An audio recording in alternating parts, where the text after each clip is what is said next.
잠시 허브 공동체에 대한 안내를 드리도록 하겠습니다. 허브 공동체는 일주일에 2번 토요주일과 일요주일에 예배하고 있는데요. 토요 허브는요, 매주 토요주일 6시에 양재 온누리교회 본당인 사랑홀, 그리고 일요 허브는 일요주일 오후 2시에 양재 온누리교회 아름다운 기쁨홀에서 예배하고 있습니다. 카카오톡 온누리교회 허브대학부, 유튜브에서도 온누리교회 허브대학부를 검색해 주시면 함께 온라인으로 예배할 수 있고요. 인스타그램에서 허브_워십을 검색해 주시면 영적인 콘텐츠를 공급받으실 수 있을 것 같습니다.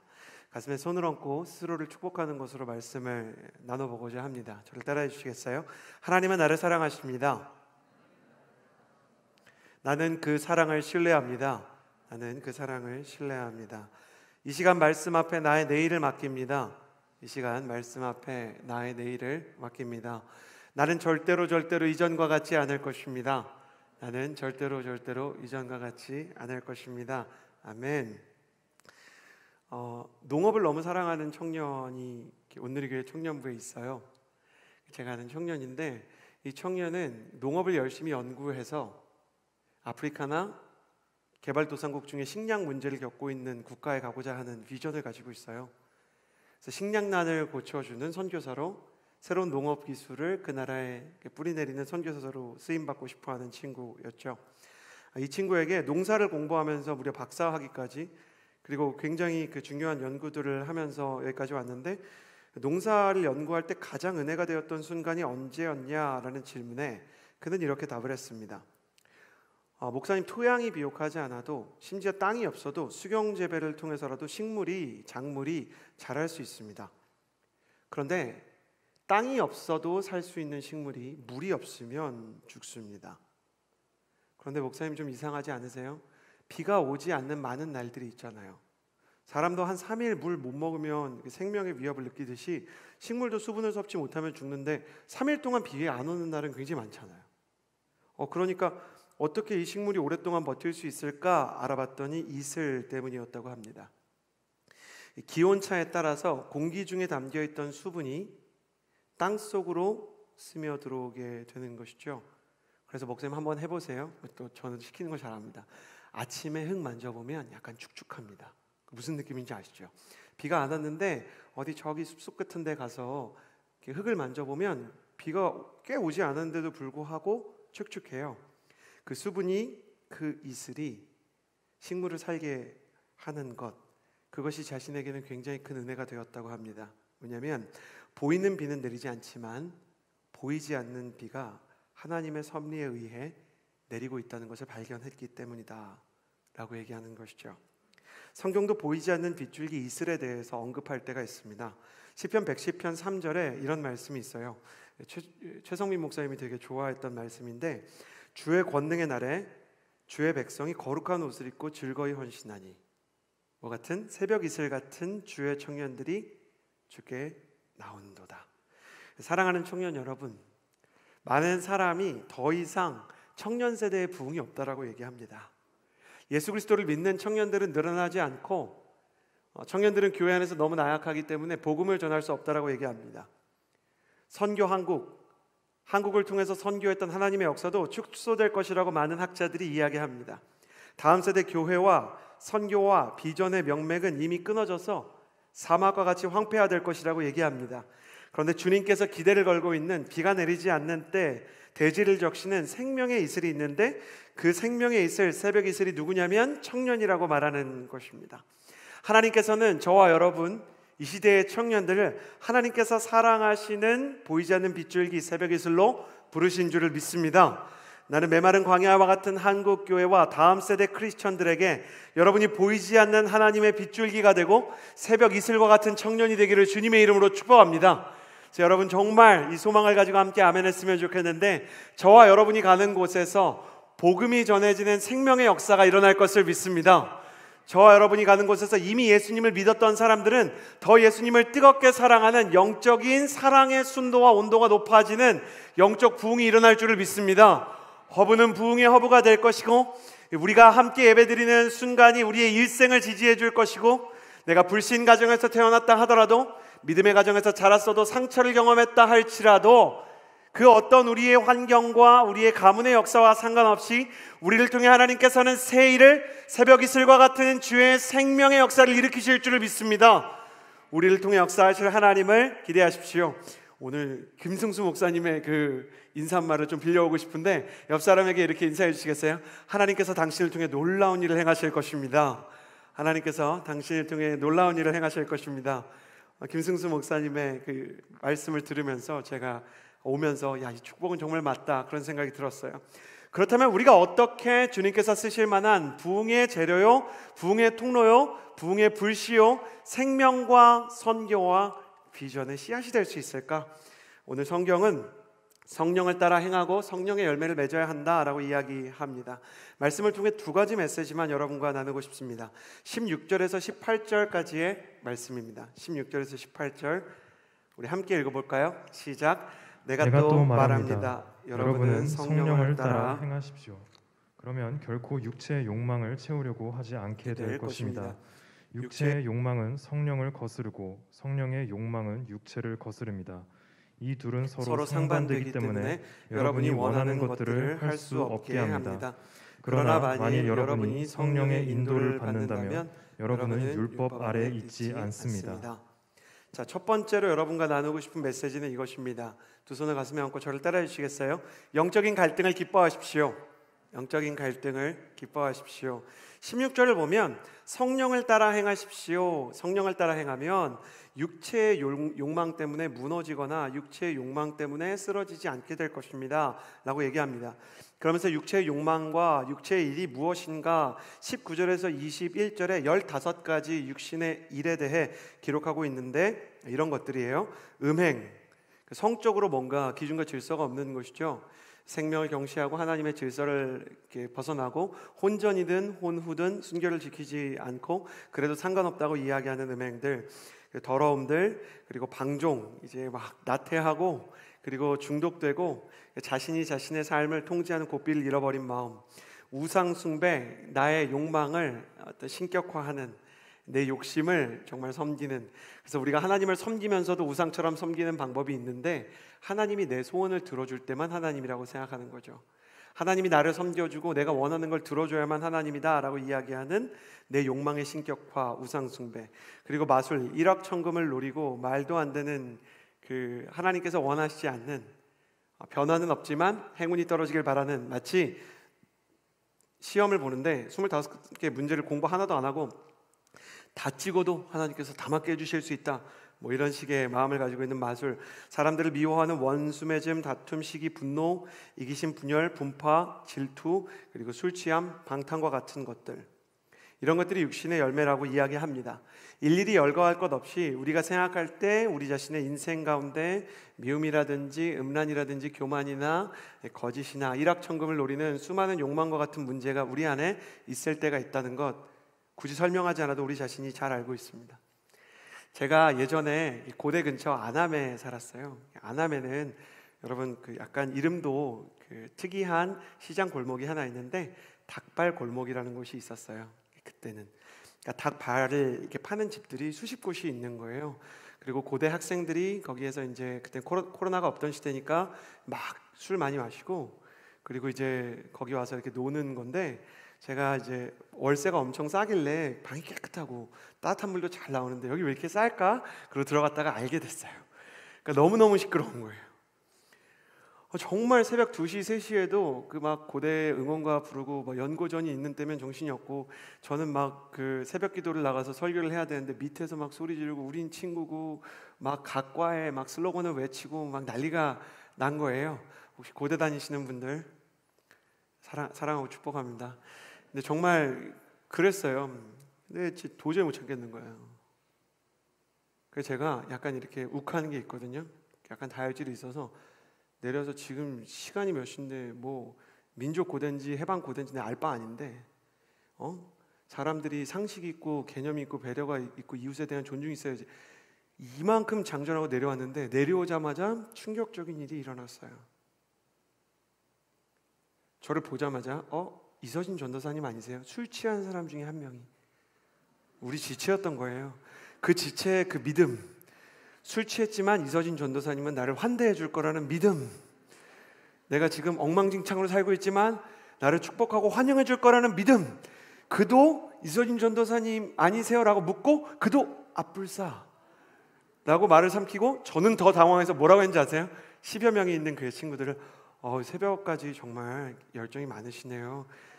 이렇게 너무 즐거운 것 같아서 저도 이렇게 너무 재밌어서 왔어요. 우리 지체군요. 이렇게 이 앞에 가서 아이스크림이라도 제가 사드릴까요? 그 아이스크림 사주고 아이스크림 먹고 들어가서 그래 사람 미워하면 뭐하냐, 귀마개를 좋은 걸 사자, 이렇게 생각했던 기억. 제 스스로에게 그날이 참 민망하고 부끄러웠던 것은 그런 거였어요. 내려오기 전까지는 원망하는 것이, 그 사람들을 공격하는 것이, 비난하는 것이, 정죄하는 것이 당연히 내가 할 수 있는 권리라고 생각했다가 예수 그리스도의 이름이 내게 붙어 있음을, 전도사이고 목회자가 될 사람이라는 것이 붙어 있음을 확인할 때 그들이 나를 어떻게 보게 될지, 또 그들이 내게 기대하는 것이 무엇일지 생각의 패러다임이 바뀌는 거죠. 사실 저도 정답을 알고 있었던 거예요. 예수 믿는 사람이 어떻게 해야 하는지. 물론 조금만 좀 조용히 해주면 도움이 되겠어요 라고 말할 수 있지만, 분명 그 계단을 뛰어내려올 때 저는 분노와 악의와 그리고 어떤 잘못된 이 어떤 동기에 대한 담대함과 용기로 가득 차 있었던 것이에요. 그날 방으로 올라와서 그 새벽에 잠을 이루지 못하고 스스로의 마음을 돌아보면서 왜 내 안에는 아직도 예수를 믿는데 이런 문제가 있을까에 대해서 생각했던 기억이 납니다. 한번 이런 패러다임으로 생각해 볼까요? 요즘 사람들은, 생각해 보세요. 요즘이요. 지금 2021년 12월을 살아가는 대한민국의 청년들은 고열이 나고 맛을 잘 느끼지 못하고 기침과 흉통이 있어. 특히 미각이 상실됐다면 PCR 검사를 하겠죠. 왜 PCR 검사를 하냐면 지금 당장 기침을 하고 지금 당장 맛을 못 느끼는 게 문제가 아니라 이 증상이 아닌 증상이 존재하게 하는 질병이 코로나일 수 있기 때문이에요. 사람들은 증상을 통해 그 증상의 핵심이 되는, 동력이 되는 질병이 무엇인지를 발견하는 걸 진단이라고 얘기합니다. 자, 오늘 성경은 진단에 대해서 얘기하는 거예요. 성품의 이상 증상이 나타나면 음행과 더러움과 방종과 같은 육신의 욕망들이 내 안에서 활개를 치기 시작하면, 제가 그 고대 닭발 거리로 뛰어내려가던 분노와 비난과 정죄가 내 마음속에서 막 뛰어놀기 시작하면 성품의 이상 증상을 넘어 영혼이 병이 든 게 아닌지 점검해 볼 필요가 있다는 것이죠. 그리고 성령을 따라 행하면 육신의 욕망을 쫓지 않게 될 것이다 라고 말하는 것을 우리가 고등학교 때 배운, 죄송합니다, 명제에서 좀 뒤틀어서 바꿔서 생각해 보면, 만약 우리의 신앙 인격에 이상이 일어나고 육신의 욕망을 따르고 있다면 성령님과의 관계 역시 끊어져 있을 수 있다라고 성경은 얘기하고 있는 것이에요. 그래서 성경은 잔인하게도 이렇게 얘기합니다. 21절을 보면 육신의 일을 행하는 이런 사람들은 하나님의 나라를 상속받지 못할 것이다. 쉽게 말해서 천국에 못 가고 구원받지 못한다는 뜻이에요. 여러분 오해하지 마세요. 어떤 할아버지가 기침을 하면 기침 때문에 죽는 게 아니라 코로나 때문에 소천하실 수 있는 세상이죠. 마찬가지로 우리가 죄를 지어서 그 죄라는 행동 때문에 죽는 게 아니라 죄가 가지고 있는 그 뿌리에 질병이 있는데, 그 질병의 핵심은 뭐냐면 너와 하나님이 끊어져 있을 수 있어. 실제 이 병의 가장 중요한 증상은 내 안에 하나님이 없구나, 내 속에 성령님이 계시지 않구나 라는 문제일 수 있다는 것입니다. 그런데 성령을 따르는 사람들에게 반대로 나타나는 증상을 얘기해요. 육신을 따르는 사람들에게는 육신의 일이 일어나는데, 성령을 따르는 사람들은 어떤가? 17절을 보면 이어서 육체의 욕망은 성령을 거스르고 성령의 욕망은 육체를 거스릅니다. 이 둘은 서로 상반되기 때문에 여러분이 원하는 것을 할 수 없게 합니다 라고 이야기합니다. 여기서 17절에 거스른다라는 말은 갈등이 일어난다는 말이에요. 저는 이 구절이 갈등이 일어난다는 말이 결코 긍정적인 단어가 아니라 부정적인 단어지만 그럼에도 불구하고 역설적으로 아이러니컬하게도 우리에게는 희망이라고 생각이 돼요. 자, 왜 그러냐면 어떤 사람이 성령을 따르려고 하면 어떤 일이 일어나느냐? 갈등이 일어난다는 거예요. 17절에 이 둘이 서로 상반되기 때문에 내 안에 있는 막 그 죄악과 내 안에 있는 이 잘못된 성품들과 하나님의 성품이 상반돼서 충돌하기 때문에 여러분이 원하는 것들을 할 수 없게 만든다. 원하는 걸 할 수 없다는 건 이런 거예요. 약간 교착 상태에 있는 거죠. 내가 완전히 성령님을 따라가는 것도 아니고 내가 그렇다고 완전히 세상의 길을 가는 것도 아니고 마음이 어려운 거죠. 오호라 나는 공고한 사람이로다. 사도 바울이 뭐라 그랬냐면 누가 나를 이 죄악에서 건져내랴? 내가 육신으로는 죄의 법을 마음으로는 영으로는 하나님의 법을 섬긴다. 그러니까 싸움이 일어난다는 말이에요. 그런데 이 싸움이 있다는 것 자체가 뭘 보여주냐면 그 사람 안에 성령님이 사라지지 않았다는 걸 보여주는 것이라는 거예요. 성령님이 없으면 아예 차라리 그냥 세상을 완전히 따라가면 그만인데, 성령님의 관심이 없으면, 하나님에 대한 애정이 없으면, 하나님을 사랑하고 싶은 마음이 없으면 그냥 세상 사는 대로 살면 되잖아요. 근데 제가 전에도 말씀드렸지만 전에 한번 말씀드린 저희 집 그 아파트 단지 놀이터에도 그네에 앉아서 술 취한 채 예수님 잘못했어요 라고 말하는 청년을 본 적이 있다니까요. 그러니까 왜 나는 자꾸 그런 청년을 만나는지 약간 모르겠지만 제가 요즘에 자꾸 기도하게 돼요. 하나님, 제 인생이 더 이상 드라마틱하지 않아도 괜찮을 것 같습니다. 예화도 충분합니다, 하나님. 근데 이렇게 가보면 예수님 잘못했어요 막 이러는 청년이 있고, 술 마셨으면 그냥 취해서 즐겁게 잠이 들면 그만이지. 주님께 그 취중에도 진담을 고백하는 그 사람의 마음은 무엇일까? 성령님이 내 안에 임하시면 그렇게 갈등이 일어나고 이게 아닌데 돌아가야 되는데 라는 생각이 들어 어떻게든 내 안에 있는 이 갈등과 문제를 해결하고자 하는 마음이 생긴다는 거예요. 김승수 목사님은 이렇게 얘기했어요. 갈등이 있는 게 문제가 아니라 갈등이 없는 게 문제다. 여러분, 그래서 오늘 말씀을 따라 여러분에게 이런 질문을 드리고 싶어요. 여러분은 갈등하고 있습니까? 성령님의 꿈과 여러분의 어떤 그 욕심 사이에서 여러분은 갈등하고 있습니까? 예수님의 사랑과 용서, 그리고 한편으로는 세상의 원망과 미움 사이에서 여러분 갈등하고 있습니까? 아직 갈등하고 있다면 그래도 괜찮은 겁니다. 아직 내 마음속에 이게 뭔가 아닌 것 같다라는 생각이 든다면 우리는 오히려 역설적으로 이 갈등 때문에 하나님을 더 깊이 만날 수 있는 시간을 맞이하게 될지도 모릅니다. 2004년에 인도양 해저에서 발생한 대지진이 있었어요. 인도양은 이제 주로 이제 동남아 근처에 있는 바다잖아요. 근데 인도양에서 발생한 대지진이 인류가 그때부터 지금까지 대재앙을 부를 때 가장 많이 비유하는 그 이름, 쓰나미가 됐습니다. 이 쓰나미는 인도네시아 수마트라 섬을 덮쳤는데요. 쓰나미로요 몇 명이 사망했는지 들으시면 약간 놀랍니다. 2004년 인도네시아 쓰나미로 인도네시아 사람만 17만 명이 그 자리에서 숨졌어요. 남아시아 전체에서는요 23만 명이 목숨을 잃었습니다. 부상자가 몇 명인 줄 아세요? 약 500만 명으로 추정되는데 정확한 수치는 현재까지도 계산 불가예요. 남아시아에 아직 이렇게 통계에 잡히지 않는 생명들이 많이 있기 때문이죠. 당시 해안을 덮친 쓰나미는요, 파도는요, 그 파도가 높이가 30m였어요. 30m. 30m면 낮게 잡아도 아파트 한 12층 높이 되거든요. 속도는 무려 800km, 항공기 속도였어요. 이게 피할 수가 없는 거죠. 아파트 크기의 파도가 항공기 속도로 해안을 덮친 거예요. 모든 것이 당연히 폐허가 되어버렸습니다. 근데 이때 의외로 목숨을 잃지 않았던 사람들이 있는데 수마트라 섬의 원주민들이었어요. 학교도 없고 의료시설도 없었던 사람들이요.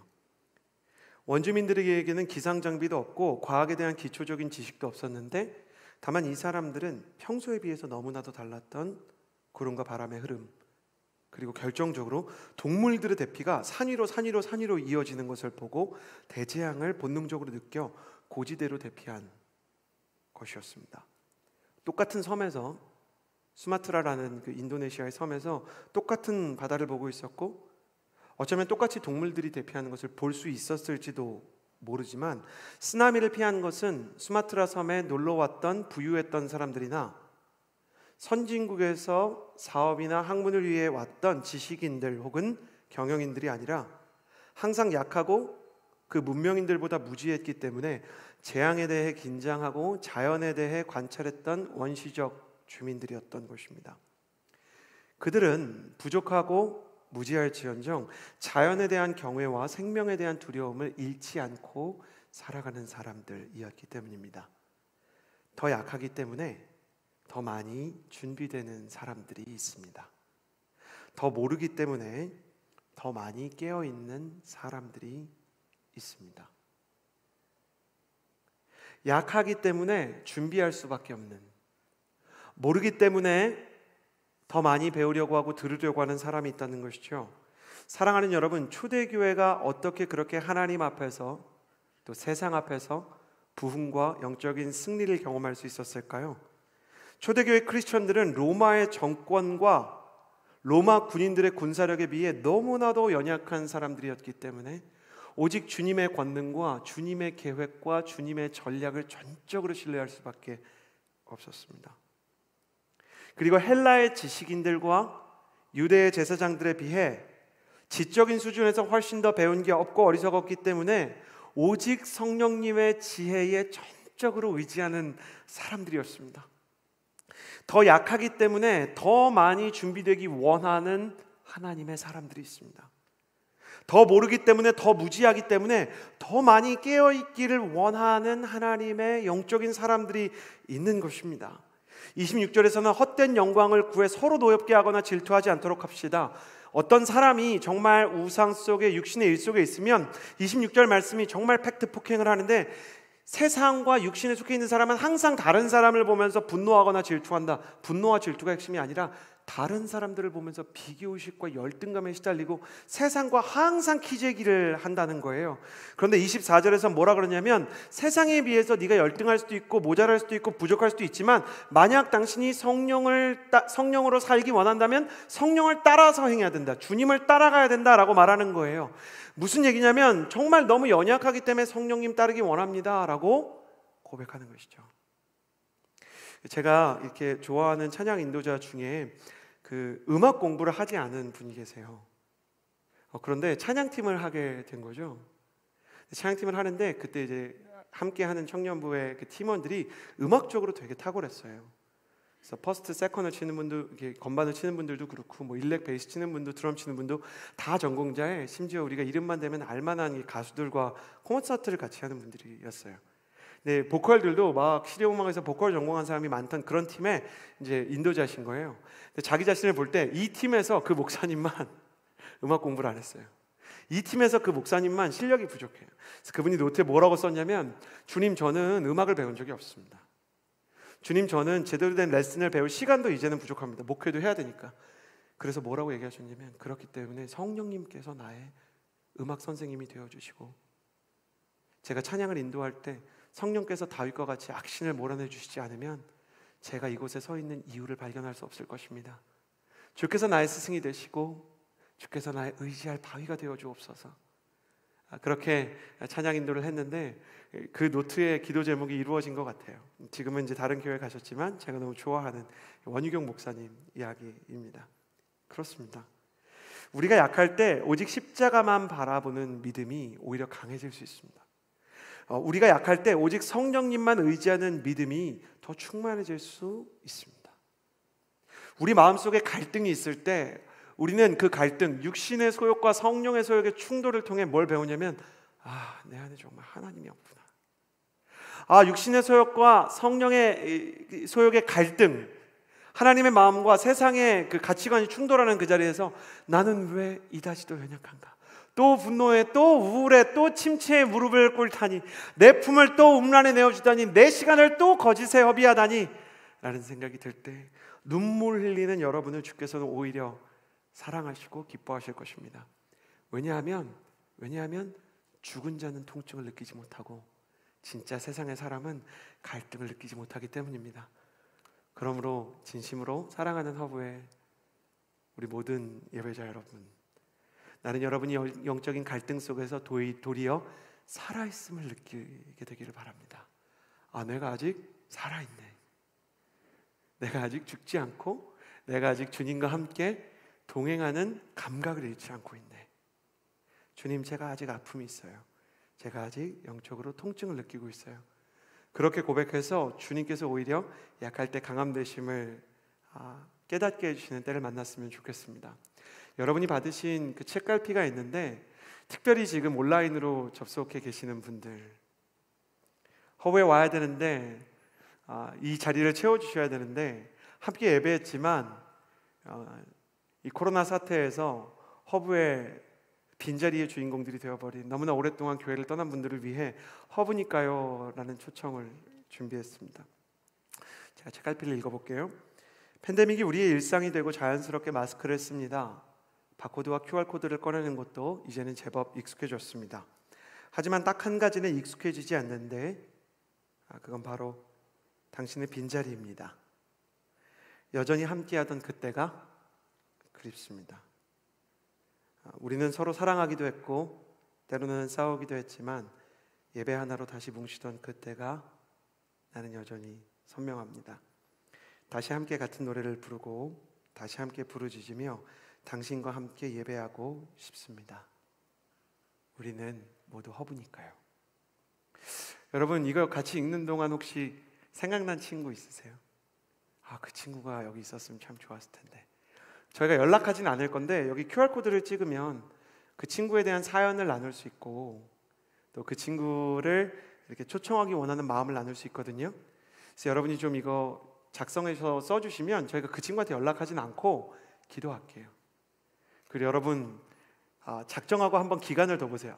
우리 허브에 있었던 37기, 38기 그 친구, 35기, 31기 그 친구 어디서 뭐 하고 있을까? 연락해 보시고요.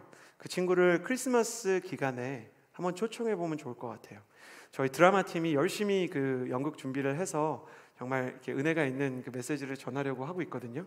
제가 그 연습을 다 보지 못했지만 대본을 봤을 때 너무 좋을 것 같아요. 하나님의 사랑을 다시 한번 느끼고 주님의 품으로 돌아와야 되는 사람들이 있을 텐데, 마음속에 갈등이 있을 때 누군가 초청해 주는 게 좋은 것 같아요. 영적인 갈등이 찾아올 때 나처럼 연약하지만 단지 이 자리에 없는 친구를 초청하고 함께 기도하는 시간을 위해 허브니까요 라는 책갈피를 여러분께 드렸으니까 한 영혼을 초청하는 마음으로 신청해 주셔도 참 좋을 것 같아요. 다시 돌아와서 여러분의 인생 가운데 영적인 갈등이 찾아올 때 기뻐하십시오. 그 갈등과 그 통증이 우리의 영적인 살아있음의 증거가 되고 또한 우리의 영적인 살아있음이 성령님께서 임하시는 토양이 될 것이기 때문입니다. 통증이 회복으로 그리고 아픔이 성숙으로 변하는 하나님의 사람들이 되기를 주님의 이름으로 축복합니다. 그렇다면 영적인 갈등을 가지고 있으면 무조건 사람은 성숙할까? 영적인 통증을 가지고 있으면 무조건 성숙할까? 그렇지는 않습니다. 마음이 괴로운 채로 굉장히 오랫동안 시간을 허비하는 사람도 있죠. 영적인 그 침체에 너무 오랫동안 있다가 나의 자리를 내어주고 교회를 떠나 방황하면서 예수님과의 관계가 멀어지는 사람도 있죠. 그런 일들을 위해 말씀은 우리에게 새로운 도전을 하고 있습니다. 22절에서 26절까지의 말씀 우리 같이 한번 한 목소리로 읽어보았으면 좋겠습니다. 함께 읽겠습니다. 시작. 그러나 성령의 열매는 사랑과 기쁨과 화평과 오래 참음과 친절과 선함과 신실함과 온유와 절제입니다. 이런 것들을 금지할 율법은 없습니다. 그리스도 예수께 속한 사람들은 육체와 함께 그 정욕과 욕망을 십자가에 못 박았습니다. 만일 우리가 성령으로 산다면 또한 성령을 따라 행합시다. 헛된 영광을 구해 서로 노엽게 하거나 질투하지 않도록 합시다. 자, 영적인 갈등을 기뻐하십시오. 그러나 이것만으로는 완벽하지 않습니다. 가슴에 손을 얹고 반드시 필요한 두 번째 원리가 있는데 저를 따라해 주시겠어요? 영적인 시간을 쌓아가십시오. 영적인 시간을 쌓아가십시오. 계속해서 갈라디아서는 육체의 소욕과 성령의 소욕을 이렇게 대비시키면서 특별히 성령의 소욕이 성령과 동행하는 사람은 열매를 맺게 될 것이다 이렇게 얘기해요. 열매, 기분만 들어도 좋은 단어 아닙니까? 저만 좋은가요? 저는 과일 너무 좋아요. 겨울이 되면 이렇게 우리가 자주 먹는 과일 뭐죠? 그 노랗고 한 글자 뭐죠? 귤 너무 좋지 않아요? 이름만 들어도 어떻게 귤이라는 이름을 붙였죠? 너무 사랑스럽지 않아요? 그 발음이나 이렇게 죄송합니다. 근데 과일 생각하면 좋잖아요. 향기도 나고, 그리고 이렇게 먹을 때 그 식감도 되게 좋고, 귤 껍질은 진짜 버릴 것도 없어요. 그 크림 랩으로 싸가지고 전자레인지에 데우면 여러분 그 손난로 되는 거 아세요? 정말 이렇게 과일 너무너무 좋아요. 그러고 보면 예수님께서도 참 과일에 대한 얘기를 많이 하셨던 것 같아요. 아니, 과일이 아니라 농사 전체, 농작 전체에 대한 얘기를 참 많이 하셨던 것 같아요. 교회 오래 다니신 분, 내용은 몰라도 이 이름은 들어봤을 것 같아요. 알곡과 가라지 비유라고 있죠. 씨 뿌리는 자의 비유도 있죠. 겨자씨의 비유도 있죠. 그리고 농사를 통해서 이야기하시는 하나님의 많은 이야기들이 성경 안에 있단 말이에요. 왜 신약 성경은 농사를 비유해서 영적인 원리를 얘기할까? 왜 그러냐면 그 안에 영적인 원리가 있기 때문이에요. 예나 지금이나 어떤 열매도, 어떤 농사도 하루아침에 열매를 맺지는 않습니다. 아무리 우수한 품종의 씨앗을 심는다고 해도 오늘 심고 내일 나는 열매는 없습니다. 저에게는 예쁘지는 않지만 사랑스러운 딸이 있다고 어제 얘기했다가, 아까 그 원유경 목사님이 어제 너무 질타를 해서 예쁜 딸이 있는데요. 예쁜 딸이 있어요. 근데 이 예쁜 딸이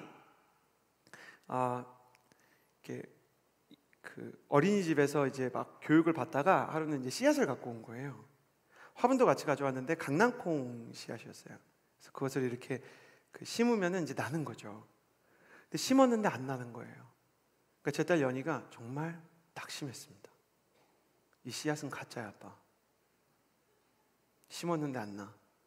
그리고 선생님 의심해 봐야 돼, 그러더라고요. 심으면 난다 그랬는데. 제가 물 주고 이렇게 해님이 좀 더 이렇게 많이 비추고 그래야 돼, 이렇게 얘기했더니 물을 엄청 주고요. 그 샤워실 가서 베란다에 가서 태양을 때 막 이렇게 막 하더라고요. 근데 안 나는 거예요. 어떻게 가르쳐야 될까? 열매라는 건 서서히 맺히게 된다는 것이죠.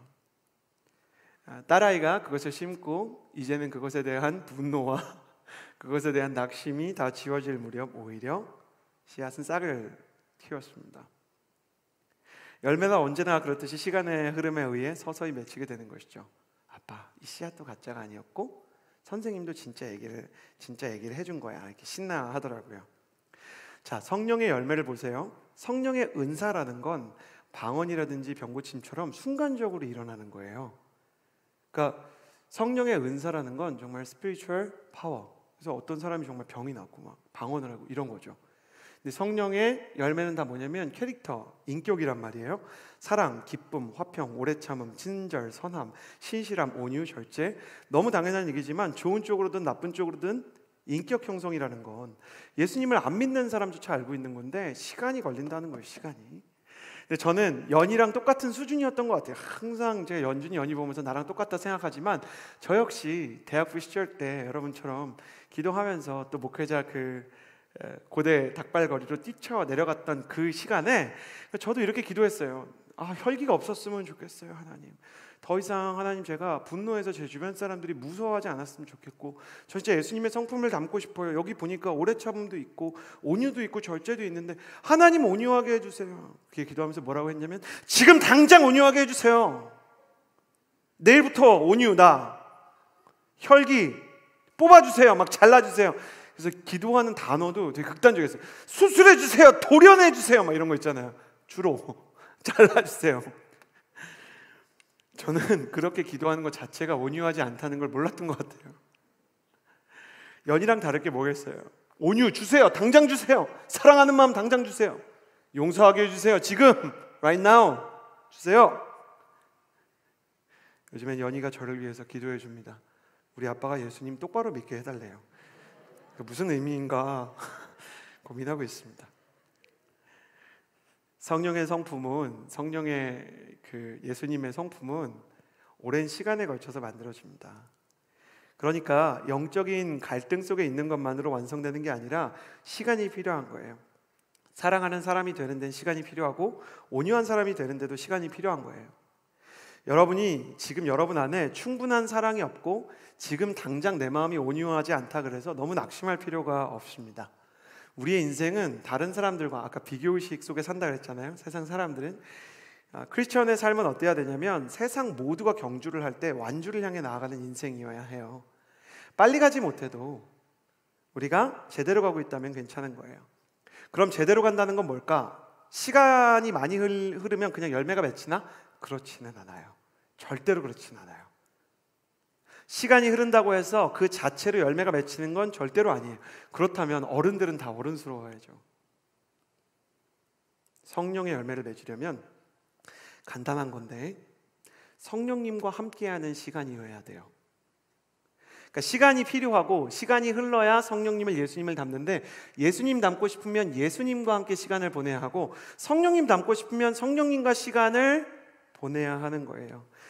우리는 주님의 마음을 느끼고 주님의 말씀을 듣고 그분을 바라보는 주님과의 동행의 시간을 통해 그분을 닮아가고 성령님을 만나가게 되어 있어요. 이재용 목사님께서는 이 일에 대해서 이렇게 얘기하셨어요. 하나님께서 태초에 거룩하게 하신 것은 목사와 같은 어떤 직업도 아니었고요, 교회와 같은 어떤 건물도 아니었어요. 창세기부터 보면 하나님이 태초에 제일 처음 거룩하게 하신 게 나와요. 창세기 2장 3절에 하나님께서 일곱째 날을 복주시고 거룩하게 하셨다라고 얘기하는데 이재용 목사님은 이것을 이렇게 말씀하셨어요. 태초에 하나님께서 최초로 거룩하게 하신 것은 시간이었습니다. 그러니 우리의 시간이 하나님과 동행하는 시간이 되는 것, 우리가 하나님을 위해서 거룩하다는 건 떼어놓는다는 말이니까요. 떼어놓는 시간이 있을 때 우리가 주님을 닮아가고 성령님의 열매가 임할 수 있는 거예요. 특별히 어느 때 우리가 하나님의 뜻을 가장 잘 분별할 수 있을까? 예배의 순간이에요. 하나님의 말씀을 듣고 하나님을 찬양하고 성도들과 함께 기도하는 지금 예배하는 이 허브의 예배의 순간, 혹은 개인적으로 홀로 하나님을 예배하는 경건의 시간, 말씀을 묵상하고 하나님의 사람들과 하나님에 대해 대화를 나누는 나눔이라는 형태의 예배의 시간, 구별된 시간이 없이는 절대 하나님과 시간을 보낸다고 말할 수 없고 하나님과 시간을 보내지 않고는 예수님의 성품과 성령의 열매를 맺을 수가 없는 것이에요. 우리가 예배하지 않고 우리가 하나님 앞에 시간을 정기적으로 드리지 않으면 우리의 시간은 사단과 세상이 주관하게 돼 있어요. 아까 이야기하는 것처럼 육신의 일들을 맺게 되고요, 막 다툼과 시기와 분노와 이기심의 증상들이 드러나고요, 그리고 서로 노엽게하고 질투하며 비교하며 열등감 속에서 살게 되어 있고요, 반대로 하나님을 따라가고 성령님과 함께 교제하면 성령의 열매인 사랑과 기쁨과 화평과 오래 참음과 친절과 선함과 신실함과 온유와 절제가 하나하나 내 안에 맺히기 시작하는 거예요. 저는 여러분이 주님과 동행해서 우리의 영적인 농사가 성령의 열매를 맺었으면 좋겠다 생각해요. 하나의 광고를 더 드릴 텐데 자꾸 이렇게 일을 늘리면 안 되는데, 제가 12월 22일 돌아오는 수요일은 아니고 그 다음 주 수요일부터 윈터 클래스라는 윈터 클래스를 시작하려고 해요. 이 윈터 클래스는 뭘 위해서 준비했냐면 인스타그램을 통해서 카카오톡을 통해서 저에게 또 메일을 통해서 되게 많은 질문이 오고 있어요. 근데 그것들에 대해서 정말 같이 나누면 좋겠다라는 생각이 드는데, 여러분 절 보시겠어요? 어디 가서 청년들이 질문을 할 데가 없어요. 성경에 대해서도 인생에 대해서도 크리스천의 삶에 대해서도 궁금한 게 너무 많은데 순장님한테 질문하면 순장님도 부족하니까 뭐라고 얘기하냐면 제발 그냥 믿어, 우리 같이 화성 갈래? 뭐 이런 얘기하는 거예요. 그러니까 내 안에는 여전히 해결되지 않은 질문들이 있는데 이걸 어떻게 할까 고민하는 분들을 위해서 하나님, 이렇게 질문하는 사람이 많아요. 하나님, 이렇게 해결되지 않는 질문이 있어요. 하나님, 이 청년들의 아픔을 어떻게 할까요? 그러니까 그런 기도 함부로 하면 안 되는데 기도했다가 하나님이 이 목사 맞아, 내 생각도 그래, 네가 클래스를 열면 좋겠어. 하나님, 청년들이 알아서 답을 찾을 수 있을 것 같아요. 농담이고요. 바로 그런 마음을 가지게 됐어요. 윈터 클래스, 이번 클래스의 주제는 질문하는 크리스천, 대답하는 기독교예요. 수요일마다 여러분의 질문과 여러분의 궁금증을 같이 이야기하는 시간을 가졌으면 좋겠는데 이런 질문도 환영합니다. 어떤 남자, 어떤 여자가 좋다고 생각하세요? 연애를 하고 있는데 뭘 좀 하면 좋을까요? 뭐 그런 것부터 시작해서 여러분이 가지고 있는 많은 질문들을 나누는 시간을 통해 여러분의 질문과 대답이라는 그 대화의 시간을 하나님 앞에서 구별된 시간으로 만들어가고자 합니다. 12월 22일부터 온라인으로 진행되는데 저희가 전자주보를 통해서 여러분 신청서를 보내드릴게요. 같이 이 시간을 만들어가는 것도 좋고요. 또 허브 예배에 매주 오시는 분들 이 예배를 통해서 큰 은혜 받으시고 하나님의 사랑 안에서 주님과 동행하는 아름다운 동행의 역사를 만들어갔으면 좋겠어요.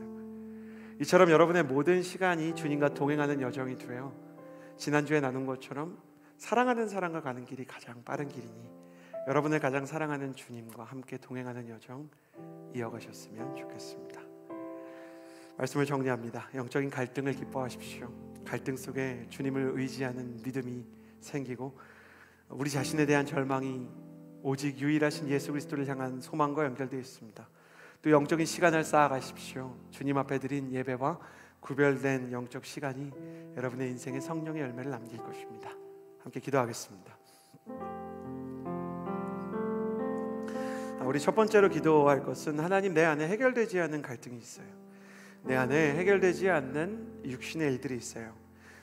내 안에 오늘 말씀에서 기록된 것처럼 음행이 있어요. 방종이 있어요. 우상 숭배, 더러운 마음, 일확천금을 노리는 마술, 욕망의 신격화인 이 우상 숭배와 또 원수 맺음, 다툼, 시기, 분노, 이기심, 분열과 분파, 질투와 술 취함과 방탕, 혹은 우울과 혹은 교만함, 거짓들이 내 마음 안에 있어요. 하나님, 나도 이게 싫은데 자꾸 이게 내 마음을 주장하려고 그래요.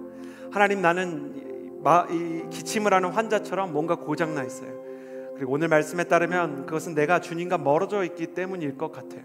주님, 내게 더 가까이 다가와 주셔서 나를 품어주시고 안아주시고 고쳐주셔서 주님과 함께 살아가는 내가 될 수 있도록 해주시고 주님의 사랑 안에 거하고 성령의 충만을 경험하게 해주셔서 내가 주님을 더욱 사랑하고 주님을 닮아가는 사람 되게 해주세요. 우리 같이 그렇게 기도하며 나아갑시다. 기도하겠습니다. 거룩하신 하나님 아버지, 기도하며 나아갑니다. 성령의 사람으로 나아가기를, 성령의 임재 속에 살아가기를 원합니다. 내 주에 보내신 그 성령님을 따라 하나님, 우리의 마음과 우리의 영이 주님을 따라가는 하나님의 사람이 되기를 원합니다. 우리 인생 가운데 찾아오시고 우리를 사랑하셔서 그 아픔과 그 눈물을 고쳐주시는 주님, 우리의 마음과 우리의 영혼이 주님을 따르게 하여 주옵소서. 성령 하나님 초청합니다.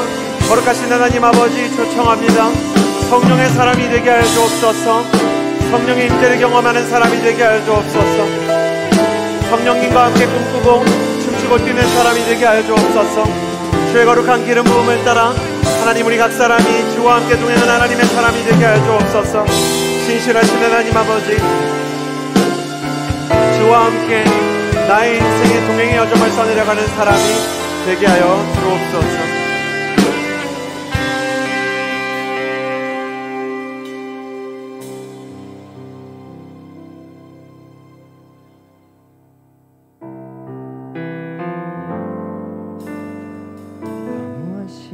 시절 지날 때 깊은 한숨 내쉴 때 그런 풍경 보시며 단식하는 분이네.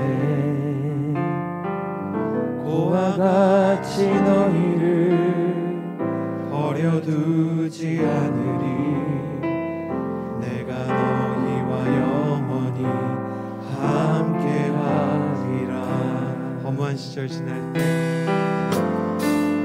허무한 시절 지날 때, 깊은 한숨 내쉴 때 그런 풍경 보시며 단식하는 분인데, 고와 같이 너희를 버려두지 않으리. 내가 너희와 영원히 함께하리라. 성령이 오셨네. 성령이 오셨네. 성령이 오셨네. 내 주에 보내신 성령이 오셨네. 우리 인생 가운데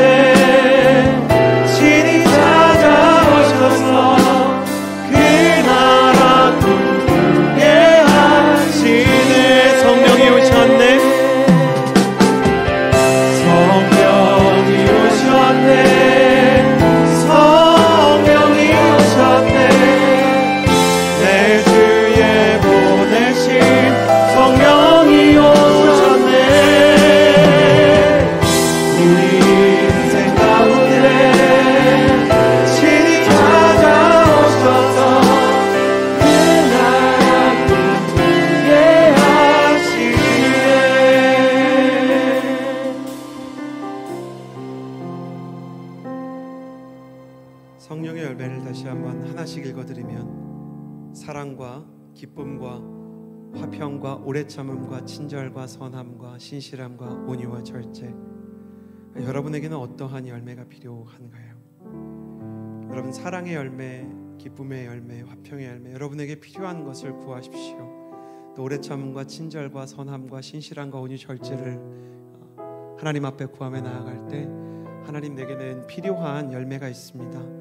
주님, 이 열매가 나의 청년의 시간에 꼭 맺히게 해주시고 이것이 맺힐 때까지 주님과 동행하게 해주십시오. 우리 그렇게 성령께서 우리 인생 가운데 내면 안에 영혼의 열매를 맺어주시기를 간구하며 기도하며 나아갑시다. 기도하겠습니다.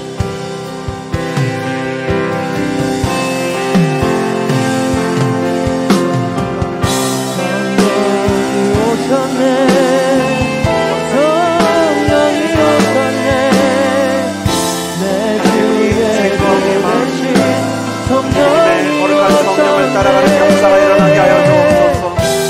하나님, 주님과 주님의 뜻과 주님의 성품이 내 안에 심길 수 있도록 주님, 우리가 당신의 나라와 그 뜻과 그 사랑을 본받으며 구하는 사람이 되게 하여 주옵소서. 사랑하는 사람이 되기를 원합니다. 우울한 사람들, 우울증에 시달리는 사람들, 기쁨의 열매를 맺게 되기를 원합니다.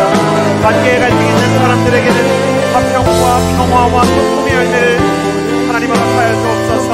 낫지 많은 사람들, 좌절한 사람들에게는 오래 참은 인내의 열매를, 또 사람에 대해서 냉정한 사람, 하나님 사람에 대해서 무언가 반대할 수 없는 마음이 여기 없는 사람에게는 친절한 마음을, 하나님 정말 악한 마음들과 악랄함과 사단의 모든 세력에 시달리는 사람들에게는 선함의 열매를, 하나님 충성됨과 신실함의 열매를 허락하여 주기를 소원하고 하나님 온유하게 하시고 결국까지 하여 주옵소서.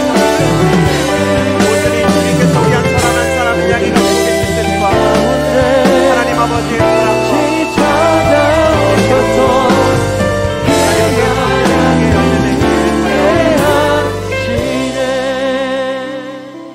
좋으신 하나님, 우리의 시간이 주님과 동행하고 우리의 예배가 하나님을 향한 온전한 집중력이 되게 하여 주옵소서.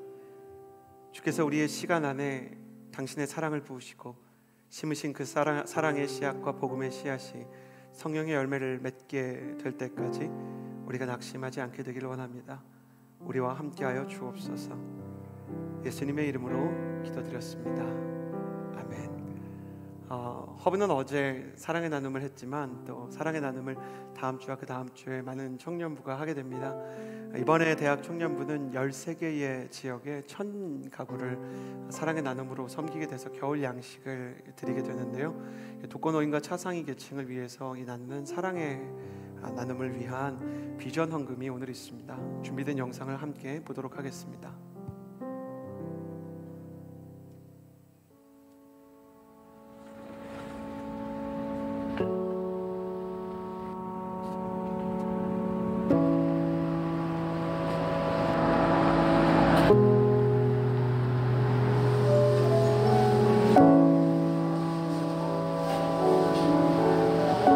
교자까지 지냈는데 퇴직금 사기를 당해가지고 믿는 사람한테. 그러다가 이제 지내다 보니까 뭐 노숙자들하고도 어울리고 이게 실패한 사람들끼리 모이고 막 이러니까 저는 이제 마음이 울적해지면은 가만히 있질 않아요. 가만히 있으면 좀 이상한 생각이 드니까. 22살부터 혼자 살았어요. 그때 엄청 많이 울었죠, 혼자.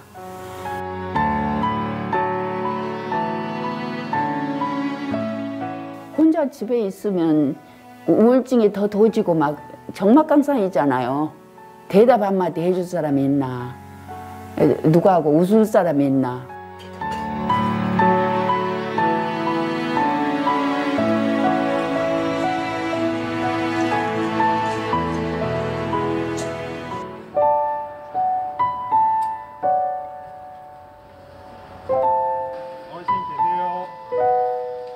여기 누구세요?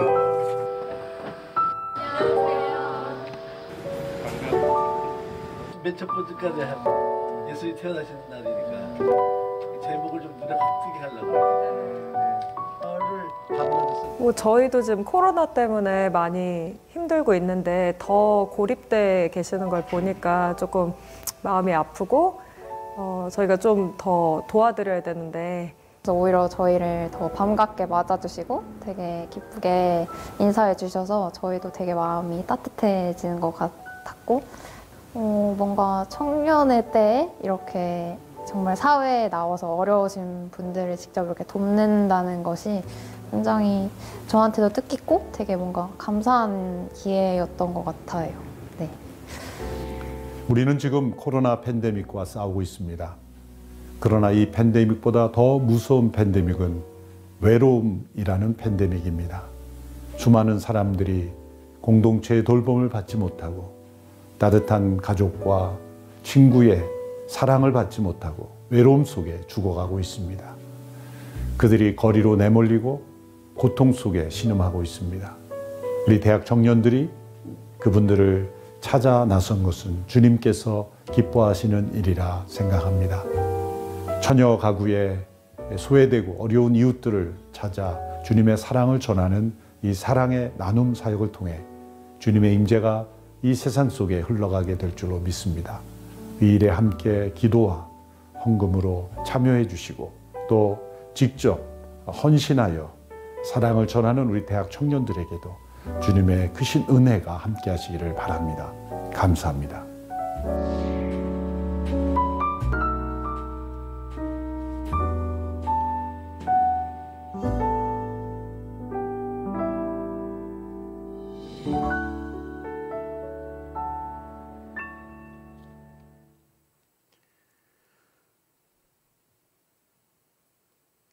영상에서 보신 것처럼 그 사랑의 나눔 동참하시기 원하시는 분들, 그런데 이미 어제 허브가 특별히 사랑의 나눔을 했기 때문에 너무 아쉽다 싶으신 분들, 물질을 통해 함께 비전 헌금에 참여해 주시면 그 사랑의 나눔을 위한 그 쌀과 그 이웃들과 소외된 어르신들을 위한 생필품을 나누는 일에 쓰임을 받게 됩니다. 사랑의 나눔과 크리스마스 블레싱 외에 다른 곳으로 쓰이지 않으니까요, 안심하고 비전 헌금에 동참해 주셔도 좋겠다 생각이 듭니다. 그럼 이제 일어나서요 함께 봉헌 찬양 드리도록 하겠습니다.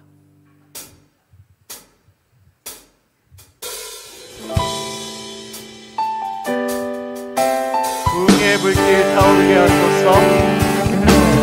부흥의 불길 타오르게 하소서. 진리의 말씀이 땅 새롭게 하소서. 은혜의 강물 흐르게 하소서. 은혜의 강물 흐르게 하소서. 성령의 바람 이제 불어와. 성령의 바람 이제 불어와. 오 주의 영광 가득한 새날 주소서. 오 주님 나라 이 땅에 임하소서. 오 주님 나라 이 땅에